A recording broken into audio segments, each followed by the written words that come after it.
Emma smiled proudly, thinking she caught someone rummaging through garbage. Little did she know, this mistake would lead to her demise. My name's Sally, I'm 32. I work at a TV and film studio fixing costumes. We have all sorts of outfits there, from fancy historical ones to modern clothes for shows. I adjust them to fit the actors and repair any damage from filming. I spend my days sewing, using machines and irons.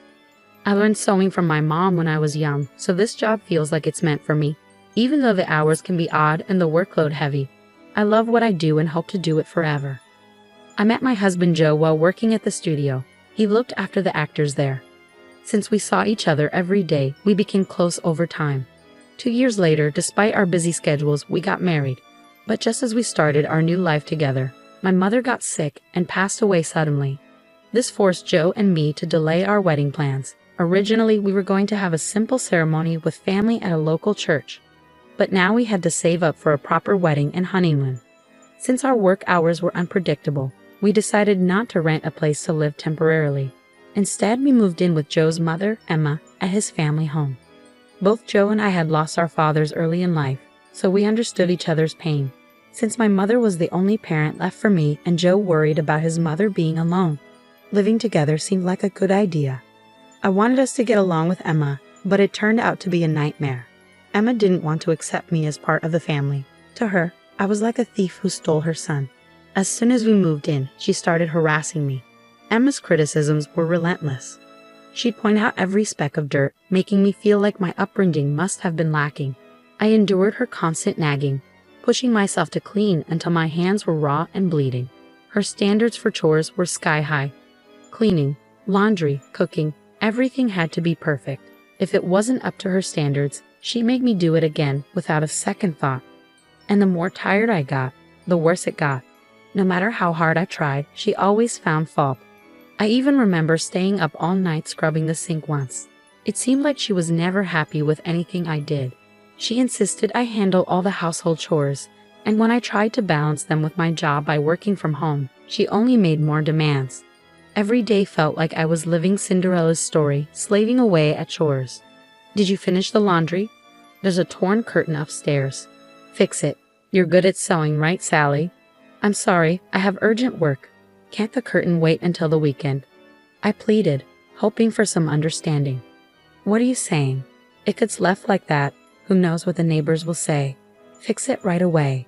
Emma snapped back, showing no sympathy for my workload. I found myself constantly juggling work and chores, often working late into the night because there was always something to do. Emma seemed to take pleasure in seeing me worn out. She was like a cruel bully, especially when Joe wasn't around during the day. Our relationship felt more like that of a boss and a maid. I did all the housework, but I couldn't easily talk to Joe about it because of my pride. I tried my best to fulfill my duties, but it wasn't just the physical strain that wore me down. It was the constant mental pressure. Sometimes, Emma would invite neighbors over for lunch, and those occasions were unbearable. She would be even harsher in front of them, and I could hear them gossiping about me. Seriously, she's such a terrible daughter-in-law. I have to correct her every single day. My son doesn't see it, but I'm not fooled. She's just so unlikable and clueless. I listened to the neighbors' laughter, feeling like they were agreeing with Emma's harsh words. It hurt deeply, even though chores could be finished. The hurtful words stayed with me.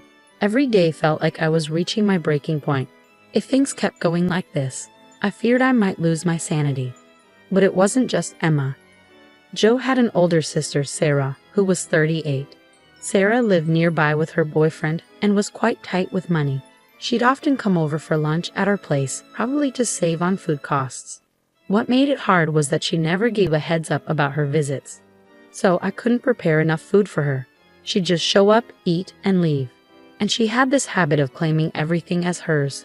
Things at her parents' house or ours, it didn't matter. One day, I finally spoke up, "Sarah, could you please let me know before you take something?" She must have told Emma about it. "Did you tell Sarah not to come over anymore?" Emma confronted me. "What?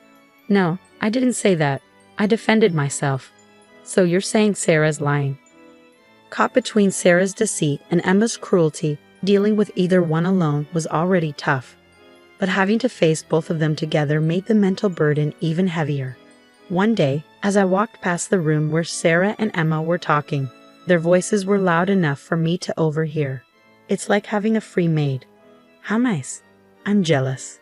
Send her to my house too, Sarah remarked. Maid? Am I not a daughter-in-law? I couldn't help but interject. I had secretly thought of myself as nothing more than a maid, but hearing it said out loud was unbearable. It felt like something inside me snapped. That night, I finally opened up to Joe about how I was feeling. I can't do this anymore. I tried to be patient, but living with Emma is unbearable. Please, I want us to move somewhere else, I confessed to Joe, feeling a weight lifting off my shoulders. After a moment of silence, Joe replied, Okay, we've saved up enough money. Let's find a new place soon. Really? I'll start looking for a place right away, I said, tears of relief streaming down my face. Little did we know, Emma was standing right outside our room, overhearing our conversation. We had no clue this would trigger her strange behavior later on. But from that day forward, the once oppressive days started to feel brighter.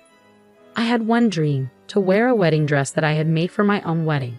After all, sewing was my profession. Filled with determination after talking with Joe, I immediately ordered a large amount of fabric online. I decided to focus on making the dress as my new purpose.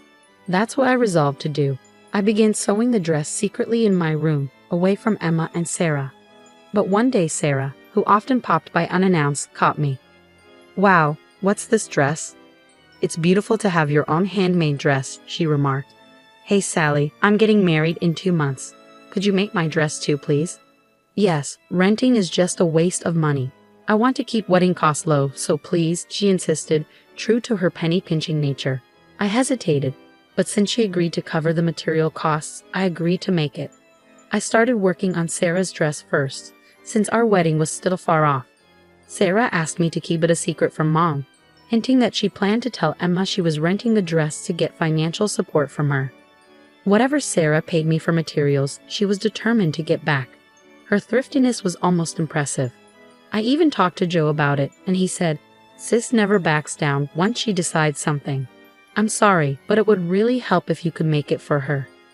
With his encouragement, I agreed, feeling positive and motivated since I was getting paid. I saw it as practice for making my own dress without spending on materials.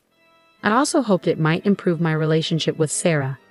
So I focused on dressmaking between housework and my main job. Even Emma seemed to catch on to what I was doing. She'd occasionally peek into my room. Sarah's wedding was coming up fast, and the dress was almost done. Then one day, Emma came into my room with a smile. You're working hard again today, aren't you tired? Her sudden change in attitude was unsettling. I'm going to make some coffee. Why don't you take a break? She offered. Really? That would be great. Thank you, I replied. As Emma left humming, I felt a strange unease. Emma making coffee for me? That was unheard of. Could it be something more sinister? Different thoughts raced through my mind, but I tried not to worry. I got back to work, adding the final touches of lace. The end was in sight. Despite it being Sarah's dress, I found myself putting love into it. Suddenly, I smelled coffee. Emma knocked on the door. Sally, may I come in? She asked. Oh, well, sure, I replied. The next moment, I was shocked. Emma entered with a tray piled high with cups and saucers, all filled with coffee. Emma, wait, it wasn't just for two, I protested. It looked like she was preparing for a party. The tray was so heavy her arms trembled as I instinctively moved to stop her from entering further. Oops, Emma pretended to trip. The sound of cups breaking and coffee splashing everywhere filled the room. For a moment, I couldn't comprehend what happened. Everything felt like slow motion. Looking down, my yellow-colored dress was stained like a giraffe pattern. Ah, I screamed involuntarily. I did miss the brief smile on Emma's face. Oh no, I'm so sorry. It wasn't on purpose. Did you get burned? Wait, is that a dress? I thought you were going through trash, she babbled. I was speechless. The shock of her actions left me frozen. Then Emma feigned concern. Oh dear, you can't have your wedding like this, can you? My suspicions turned into certainty. Emma was trying to sabotage our wedding. Her plan was to ruin our plans to move out after the wedding. But I couldn't afford to be angry now. I rushed to the bathroom with the stained dress, frantically rinsing off the coffee. I knew the stain would set if I didn't act fast. Emma watched with a malicious grin, offering help that I coldly refused. I was filled with anger and panic. Then someone unexpected appeared behind Emma. It was Sarah. "What's this? Are you bullying Sally again?" Sarah questioned, noticing the tension. "No, I just accidentally spilled coffee on her dress," Emma replied, seemingly enjoying the situation. But then things took an unexpected turn. "What? Are you serious?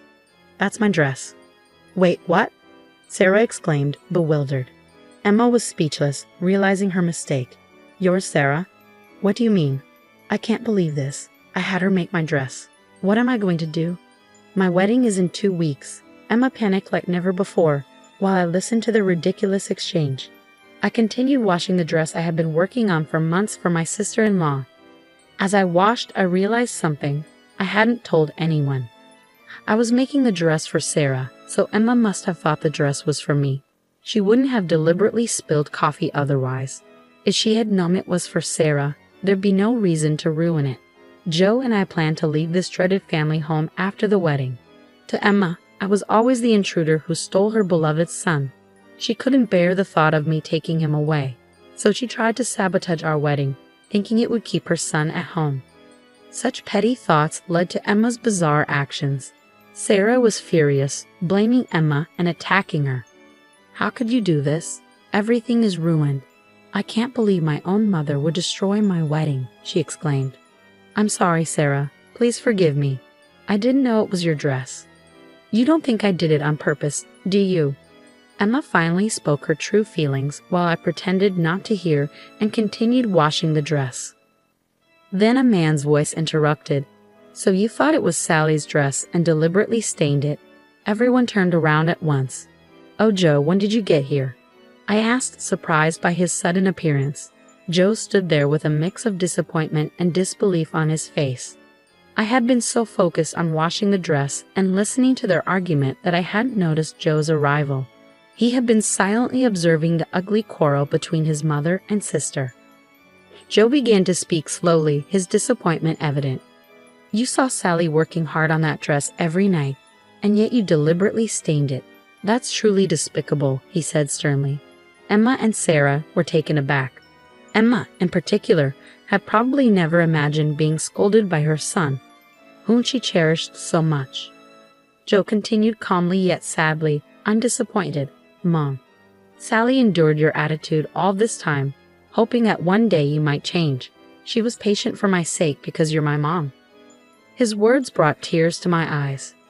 I had mistaken Joe's kindness for indecisiveness and submission to his mother, but now I saw him as a man determined to protect the woman he loved. Joe's firm stance, though unexpected, made me fall for him all over again. He addressed Emma, "And it all comes down to this. I can't overlook it, Mom. Sorry, but Sally and I are leaving this place as soon as possible. I'll stay until the wedding for your sake, but I can't stay any longer." This time it was just a dress. But who knows, Sally could be in danger next time. "It'll be too late then, Mom." "Danger? I would never put her in danger. How can you even say that after ruining Sally's hard work so casually?" Emma's denial was met with Joe's palpable anger. Despite his frustration, Joe didn't resort to harsh words or an overbearing attitude. Instead, he quietly expressed his anger towards Emma. His expression, a mix of anger and deep sadness, was something I had never seen before. He was confronting everything he believed about his mother, who had always doted on him. Emma's usual quick wit and aggressive remarks were replaced by tears, leaving her speechless. Even Sarah was stunned, shifting her gaze between Joe and Emma. Later, Sarah decided to cancel her wedding, so close to the date, and she wouldn't get any of her money back. "It's not my fault at all. Emma was the one who paid for it," Sarah insisted. So Sarah wasn't losing any money, but Emma seemed to finally regret her thoughtless harassment that had gone too far. The shock of being scolded by her son also left her weakened. But the consequences weren't confined to our house. Sarah's sudden cancellation angered her boyfriend and his family, leading to their breakup. Sarah continually blamed Emma for this outcome. After we left the family home, Emma occasionally contacted us, asking for money. One reason she didn't want us to leave was the financial aspect. While living together, we contributed to the household expenses, but Emma had no income apart from her pension. It seemed she had been relying on our money. Every time Emma called asking for money, Joe refused. "Mom, why don't you work? There are plenty of jobs out there. We need to be independent, you and us. Please leave us alone," Joe pleaded. Despite Emma's pleas not to be abandoned, Joe remained firm. His sense of duty seemed to drive his resolve. Eventually, Emma found work as a janitor, which ironically suited her strictness with cleaning. It was somewhat amusing. Meanwhile, Sarah, after breaking up with her boyfriend and moving back in with Emma, stopped working altogether. She relied on Emma's part-time income and pension. I saw her once, and she was unrecognizably overweight. Joe and I moved into an apartment and are enjoying our new happy life, free from snide remarks and sarcasm. Our life now is blissful compared to our time in that dysfunctional family home. We finally set a date for our wedding, a small ceremony with just friends and colleagues. We chose not to invite Emma and Sarah to avoid any disturbances, especially considering their difficult situations. But that's how it has to be. They brought it upon themselves. I've started making a new dress for the big day. It's going to be much more beautiful than the one that ended up with a giraffe pattern.